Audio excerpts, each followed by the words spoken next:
Okay, we have come a long way. Okay, we started our discussion with explaining the concept of filter. Then we actually learned how to design a filter. Then we designed a low pass filter, and there are some issues that we faced, and we tried to solve those issues. Okay, and in the last video we actually discussed with the new concept of active filter. Okay, now active filter has some other issues. We'll see that later.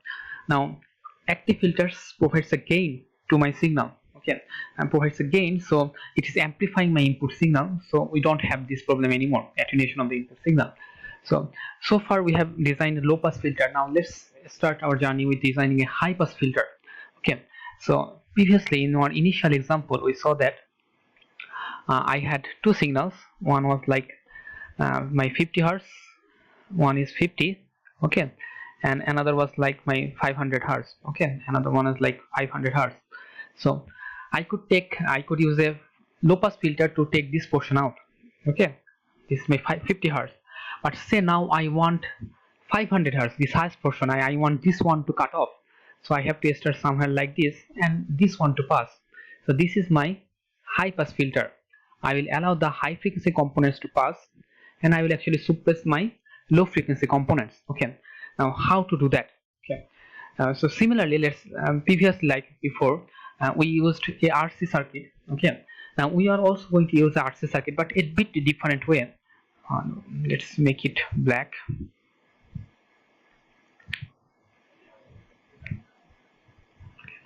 So damn.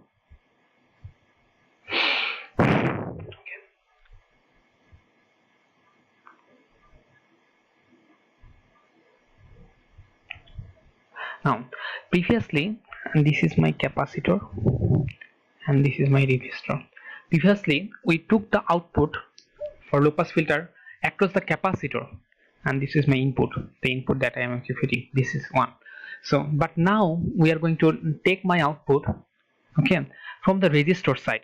Okay, across this resistor we are going to take our output. Okay, this V output. Okay, and why is that? So as we know, as we saw before, that my XC, that is my reactance, was 1 divided by twice by FC, 1 divided by twice by FC. Okay, so as my frequency increases, XC decreases, right? So for high frequency, this is my high frequency. As we go here, my high frequency, my capacitor will start to act like more of a short circuit. Okay, a shorted path. So shorted path means I have, if this one becomes like a short path, okay, this whole portion V input is now dropping at my output. Okay, now and in the opposite way, when I have a low frequency, I have XC is very high. So XC is very high means my V, my voltage here is like IXC, right? The voltage drop here. So if I have very high XC, okay, then my voltage drop here is very large compared to this portion. I have very large voltage drop here. So when I have low frequency, I have very small voltage drop here, so almost close to zero. Okay, and when I have high frequency, this will act as a short path, so this voltage drop here will become zero. So I will have this whole portion input voltage in the output side, so I will have a high pass filter. Okay, let's hope it is clear. So let's start making our circuit in ORCAD. Okay, new project, let's name it as high pass filter 1. Okay, high pass filter, create a blank project, done. Achha. So okay, first place register. I have a register. Okay, then a capacitor. Okay, this capacitor, then I have this VSC. Okay, VSC, and I need a ground.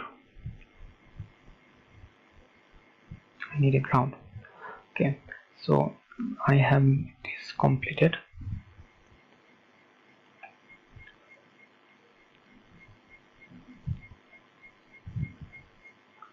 Okay, so let's change the values a little bit. Let's make it 0.01 microfarad, 0.01 microfarad. Okay, so I think it's okay now. I place one in the input probe, and this is my output probe.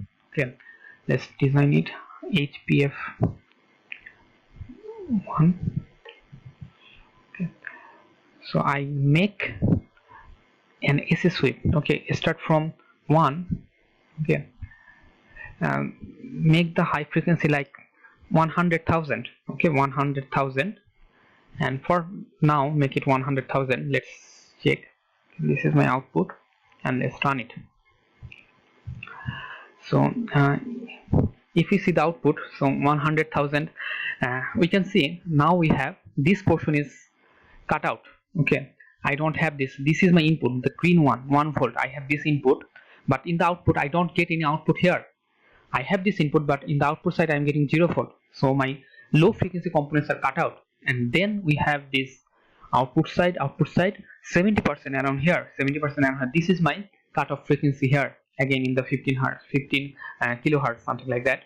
So this is my high pass filter. Now low portion is cut out, I am getting the high portion.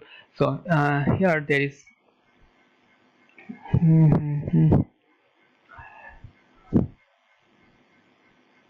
why is that portion good, not this one?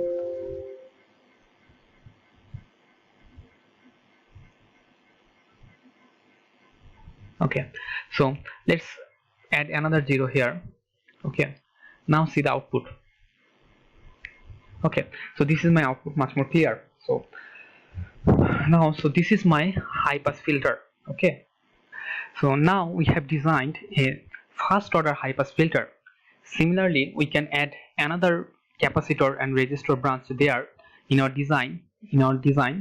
We can add another capacitor and resistor and take the output. We'll get a much better high pass filter. Okay, the high pass filter has the passive high pass filter that we are designing here has the same problems as the low pass filter, and we can deal with the problems similarly. Okay, we can deal with these problems like using higher order filter. We can get better cutoff, more straight slope, and there is also the problem of attenuation, and we can actually tackle that problem by using an active high pass filter. Okay, so let's make our high pass filter active. Okay, to do that I have to place an op amp here. Okay, so I just place it now. So let's go to LM741. Okay, place an op amp, then go here again, place 2 VDC, one here, another one here. Okay, I need to ground,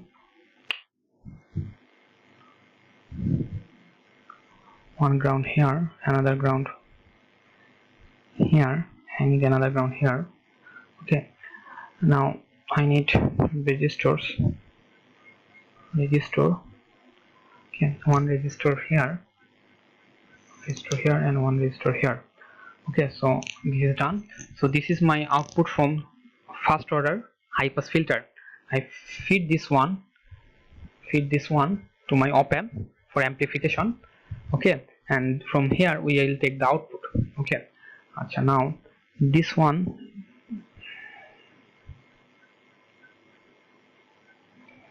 my feedback. Okay, and this one my feedback.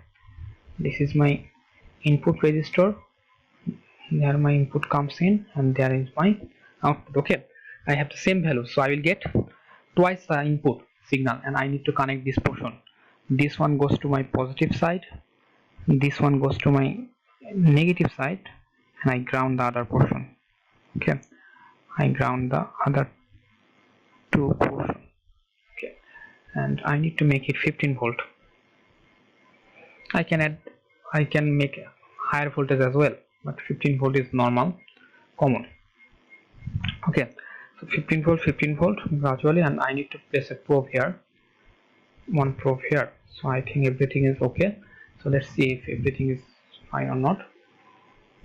So now, so this was my input signal, this was my output signal. Very nice output signal with my passive high pass filter, red one. But this green one is my high pass filter output with an active component. Okay, my active high pass filter output. and there is a problem. The problem is, you can see there is this curve like this way. Okay, let's first try to look at decrease 1 0. Okay, let's see the output. We don't understand it now. For 100 kilohertz, that's okay, that's fine, 100 kilohertz. But as we increase, okay, as we increase my high frequency value, high frequency range, we see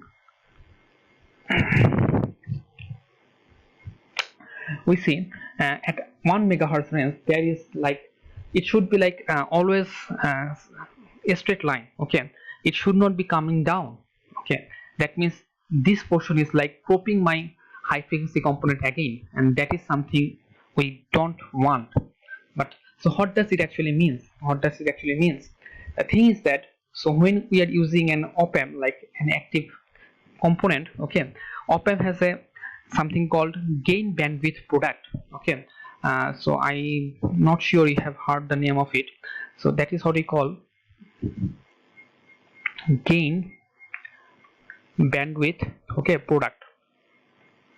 Okay, the gain bandwidth product is that there is a limit. Okay, there is a limit of how much an op-amp can actually amplify the signal, and it is related to the frequency. An op-amp cannot actually amplify signals of all frequency. Okay, as we move towards higher frequency, it cannot actually provide the same gain as it can provide to low frequency components. Okay, there is limitation. Okay, the limitation is like in the one for LM741, in the near the 1 megahertz range, there is a transition, that transition due to the open loop voltage gain of the op-amp. Okay, I'm not sure how much you have actually studied this term. Let's actually do another thing. We increase another 0 here. Okay, let's apply it and see output. You can see, and you can see from here it is actually decrease. That means that for this high frequency, if the frequency actually passes 1 megahertz or something like that, we cannot actually no longer use op-amp actually to use op-amp active high pass filter. We cannot use op-amp as an active high pass filter in the active high pass filter, because my high frequency component that is greater than 1 megahertz will cut out. Okay, it is acting like a band pass filter more likely. Okay, so this is an issue that we have to deal with when we are actually using and designing an active high pass filter. And so what is the solution to that? That is our next question. We didn't face that problem for low pass filter, because we did not need high frequency components for low pass filter. So we could actually use op-amp active low pass filter. But for when we are using active high pass filter, it is a problem, because we don't want our high frequency components to cut out. Okay, we don't want that. So we can actually decide from here that when we are designing an high pass filter, so if our output components, input signals have a frequency greater than 1 megahertz. Okay, frequency greater than 1 megahertz, 1 megahertz. Okay, we don't want to use an active high pass filter. We want to use a passive high pass filter, because passive high pass filter does not have that kind of restriction. Okay, so we'll discuss it in the next video more clearly.